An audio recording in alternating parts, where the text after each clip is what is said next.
Aku di sana ada Mustafa menjabati payang ramai pama. Assalamualaikum, selamat malam. Apa kabar sahabat bikin baju semuanya? Semoga sahabat bikin baju senantiasa ada dalam keadaan sehat walafiat dan senantiasa selalu ada dalam lindungan Allah Subhanahu wa taala tentunya. Ya sahabat bikin baju, bertemu lagi dengan saya di channel Ajis the Tailor dalam waktunya tukang jahit ngomongin bola. Dan di sini kita akan berbicara seputar sepak bola, baik sepak bola dalam negeri ataupun luar negeri, dan terutama menyangkut timnas kita, sahabat bikin baju. Dan sebelumnya izinkan pula saya untuk menyapa sahabat semuanya, sahabat seprofesi, salam satu jarum, dan sahabat-sahabat lintas profesi juga dimanapun Anda berada. Dan sebelumnya saya mungkin berkenan ya sahabat bikin baju, berkenan untuk membantu channel ini agar senantiasa terus berkembang dengan menekan ataupun membantu dengan menekan tombol subscribe dan membagikannya, like, komen, dan sharekan video ini agar kedepannya video kita ini semakin berkembang dan semakin baik juga. Dan jangan lupa sahabat bikin baju juga ya, nantinya silahkan berkomentar, memberikan pendapat ataupun memberikan saran dan opininya seputar materi yang kita bicarakan ataupun seputar channel ini di kolom komentar tentunya. Sepak bola adalah salah satu cabang olahraga yang paling banyak penggemarnya, baik itu dari kalangan atas, kalangan bawah, ataupun kalangan menengah. Gak melihat status sosialnya seperti gimana, kehidupan ekonominya seperti gimana, ataupun profesi apa saja. Kalau sudah berbicara sepak bola ataupun sudah hobinya nonton bola, itu semuanya sama sahabat bikin baju. Dan tidak terkecuali juga di sini kita ya sebagai seorang tukang jahit lah istilahnya, seperti itu, profesi penjahit. Ini untuk sahabat semuanya yang sama seprofesi dengan saya sebagai penjahit dan juga sehobi ya, yaitu nonton bola baik sepak bola dalam ataupun luar negeri. Dan di sini kita mungkin lebih ke arah timnas kita, timnas senior, khusus timnas Garuda. Dan sahabat bikin baju, rasanya baru kemarin ya kita sempat terjadi polemik ataupun kejadian yang sama yang dengan yang dialami timnas senior di saat ini, itu 2-3 tahun ke belakang, di saat timnas usia 19 yang waktu itu masih ditangani oleh Coach Sintayong, yang ketika pegelaran Piala AFF U19 yang digelar di Indonesia ya, waktu itu di Stadion Patriot Candrabaga Bekasi kan, dan di Stadion Madia Senayan. Waktu itu terjadi juga polemik yang kurang lebih sama lah seperti yang terjadi sekarang di timnas Garuda kan, di saat timnas kita membutuhkan membutuhkan sebuah keajaiban ataupun bantuan dari pertemuan tim lain antara Thailand U19 dan Vietnam U19 yang saat itu digelar di Stadion Madia kan, yang diharapkan pada pertandingan itu baik Thailand ataupun Vietnam diantaranya ada yang bisa meraih kemenangan. Tapi seakan ada kompromi pada waktu itu kan, mereka bermain imbang dan timnas kita yang meskipun mengalahkan Myanmar dengan skor yang besar tetap tersingkir dengan adanya hasil imbang antara Thailand dan Vietnam. Dan sepertinya baru kemarin kejadian itu ya kita ingat menggaung pada saat itu kan, AFF Mafia, terus terjadi juga perang di antara netizen juga kan, baik dengan pendukung supporter Vietnam ataupun Thailand. Nah, dan hal itu sekarang kita rasakan lagi, tapi dengan nuansa dan level yang berbeda. Kalau dulu kan di AFF kita menjadi satu-satunya negara yang paling vokal, yang paling berani dan paling depan lah dalam hal penegakan keadilan di dalam tubuh AFF menyangkut posisi kita yang senantiasa seperti dirugikan kan, senantiasa dirugikan, senantiasa dipojokkan. Dan kejadian waktu itu kan berlanjut pada final Piala AFF U23 di waktu itu di Thailand kan, digelar di Thailand. Yang kembali waktu itu kan Coach Sintayong yang menangani timnas AFF U23 itu, dan terjadi suatu pertandingan ataupun pertandingan di grand finalnya yang kontroversial antara timnas Indonesia U23 dengan timnas Vietnam U23. Juga terjadi hal yang kurang lebih lah sama dengan seperti kemarin timnas Indonesia dengan Bahrain kan, kepemimpinan wasit dan pelanggaran yang waktu itu adanya sikutan elbow kan dari pemain timnas Vietnam U23 yang sama sekali tidak diganjar pelanggaran oleh wasit dari asal Jepang waktu itu. Nah, dan dimanapun ya kalau timnas Indonesia berada, baik di level AFF ataupun AFC, dan kita tahu dulu kejadian itu kan U19 dan U23 itu di AFF, maka Indonesia adalah menjadi satu-satunya negara yang berani kan, yang menjadi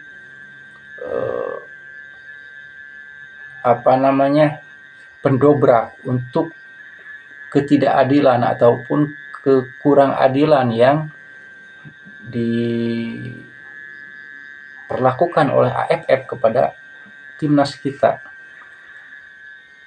Tidak ada kan negara lain yang berani seperti Indonesia pada waktu itu. Yang mana kalau untuk timnas Indonesia ya bagaimana seperti karakter bangsanya kan, karakter rakyat Indonesia seperti apa. Dari zaman dulu juga sudah kita ketahui lah bagaimana kita rakyat Indonesia memperjuangkan kemerdekaan, mempertahankan NKRI pada waktu itu. Bukan hanya harta dan tenaga ataupun bahkan sampai darah dan nyawa kan berani kita korbankan untuk untuk membela kebenaran dan menegakkan keadilan. Itu dalam urusan mempertahankan kemerdekaan. Dan sama halnya dengan di sepak bola juga. Kita menjadi negara satu-satunya yang yang paling berani untuk untuk menyuarakan keadilan, menegakkan keadilan, kebenaran, meskipun itu dalam halnya sepak bola. Dan sekarang di level yang lebih tinggi lagi, yaitu di AFF, setelah kita lulus dengan ujian yang kita hadapi di AFF dan kita bisa berjalan terus melewatinya sampai kita ke tahap di AFC sekarang kan, terjadi hal yang seperti dulu terjadi di AFF. Dan ini sekarang mungkin frekuensinya lebih besar lagi, cakupannya lebih tinggi lagi dibanding AFF. Dan di sini pun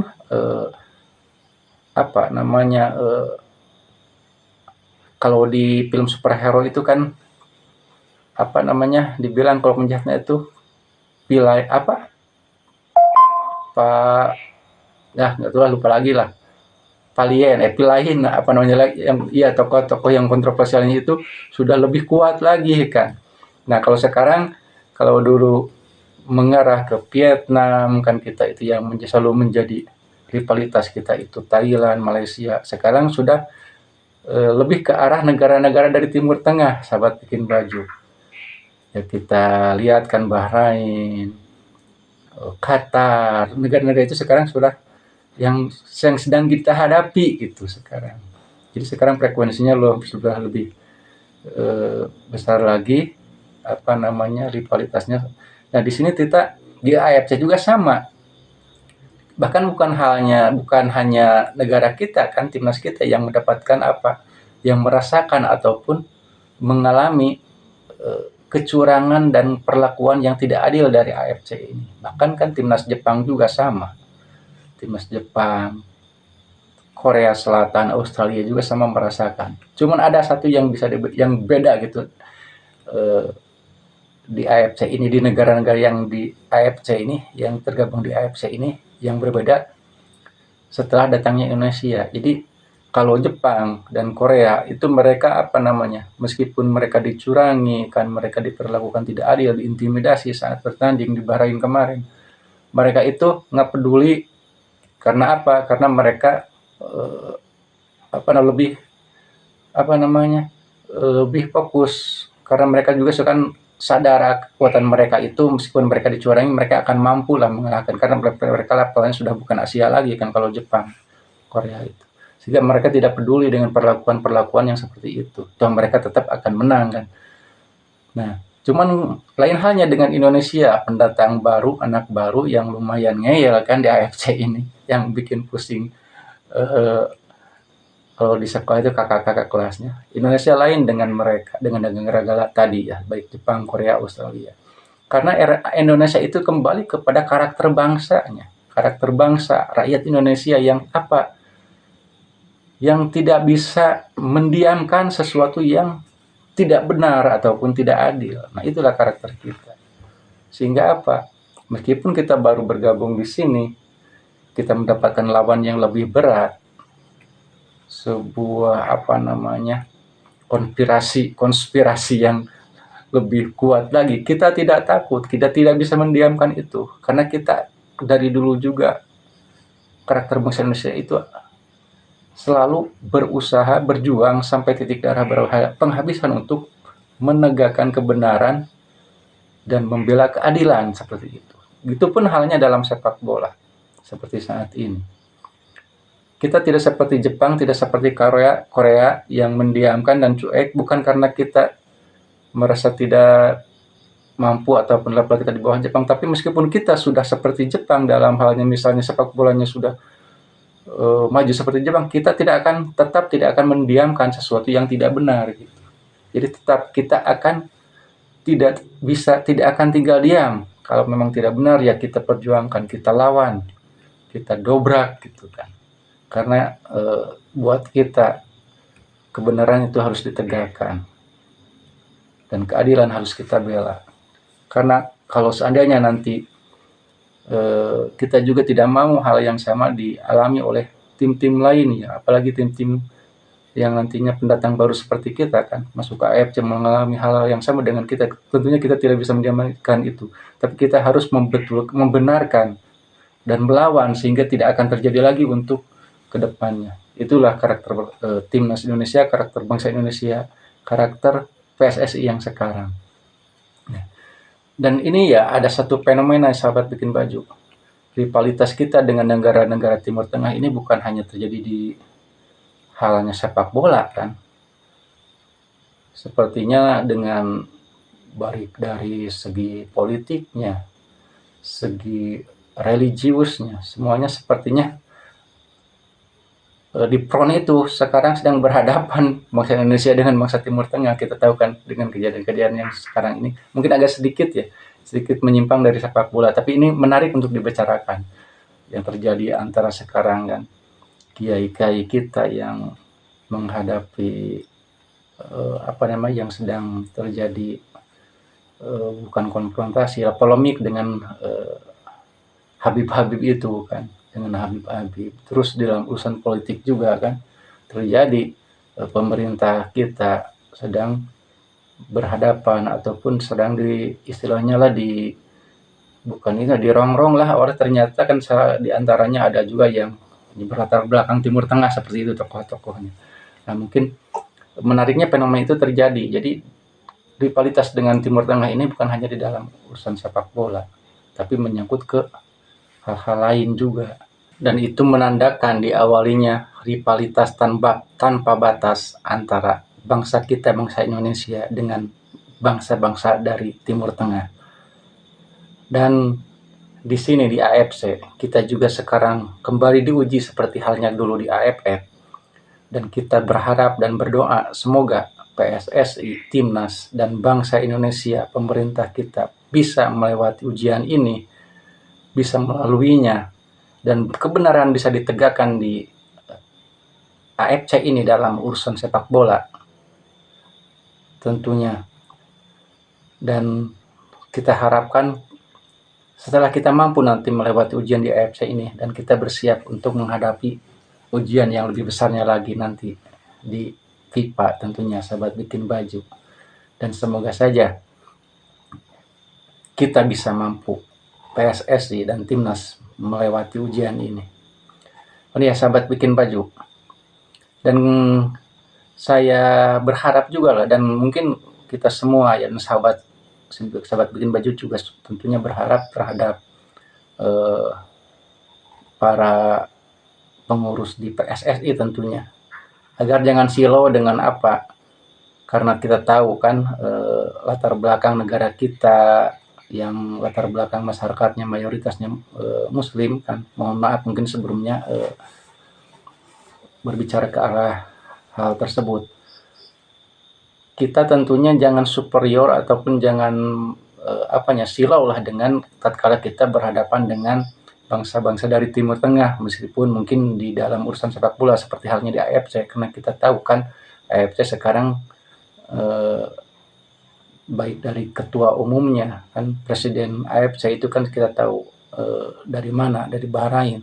Karena sesungguhnya dalam halnya yang menyangkut religius ya, masalah terutama di sini mungkin masalah identitas sebagai bangsa yang mayoritas muslim, yang mungkin sejarah awalnya kita tahu kan junjungan kita kan, Nabi Muhammad SAW itu juga dari daerah Timur Tengah, dari Arab Saudi kan tepatnya. Ya, kita jangan silau karena apa? Karena meskipun mereka mempunyai sejarah berawal mula datangnya agama Islam, tapi itu tidak menjadi satu ukuran ataupun patokan. Karena yang menjadi ukuran untuk masalah keimanan ataupun kemukminan seorang itu adalah dalam hal urusan yang Allah lihat itu dalam ketakwaan kan. Yang mana kalau masalah ketakwaan ini tidak bisa diukur oleh karena mereka orang Arab belum tentu lebih bertakwa kan daripada kita. Bahkan meskipun raja Arabnya sekalipun raja Timur Tengahnya sekalipun itu belum tidak menjamin mereka lebih bertakwa dari kita. Karena itu kan masalah ketakwaan itu hanya Allah yang menilai, dan itu juga berurusan dengan hati, tidak nampak lah gitu. Jadi dengan sorban dan jubah itu tidak menjamin mereka lebih bertakwa dari kita ataupun lebih religius dari kita, karena yang menentukan itu adalah ketakwaan adanya di sini. Dan itu sebab itu sehingga saya berharap kepada Pak Ketua Umum PSSI Pak Erick Thohir agar jangan berhenti, jangan silau dan jangan takut meskipun berhadapan dengan negara-negara dari Timur Tengah, orang-orang dari Timur Tengah, dalam hal kebenaran dan keadilan. Selama kita masih memegang kebenaran di jalur yang benar, terus maju, terus dobrak, jangan takut. Kita di sini mendoakan dan mendukung, kalaupun diperlukan, baik menyangkut apa saja, tentunya kita juga siap untuk membantu sekemampuan kita. Dan itulah mungkin sahabat bikin baju doa kita dan harapan kita dari pecinta bola, terutama timnas ya, yang berlatar belakang dari bukan wartawan bola, bukan komentator bola, tapi justru hanya dari tukang jahit yang hobi nonton bola dan cinta timnasnya. Itu ya sahabat bikin baju. Dan mungkin untuk kesempatan malam hari ini itu saja yang kita bicarakan. Semoga ada manfaatnya. Mohon maaf mungkin apabila tentunya banyak kata-kata yang tidak tepat dan kurang benar, itu jelas dari kebodohan saya di sini ya sahabat bikin baju. Dan terakhir dari saya, jangan lupa jaga kesehatan, istirahat yang cukup, olahraga, dan tentunya salam bikin baju. Wassalamualaikum warahmatullahi wabarakatuh.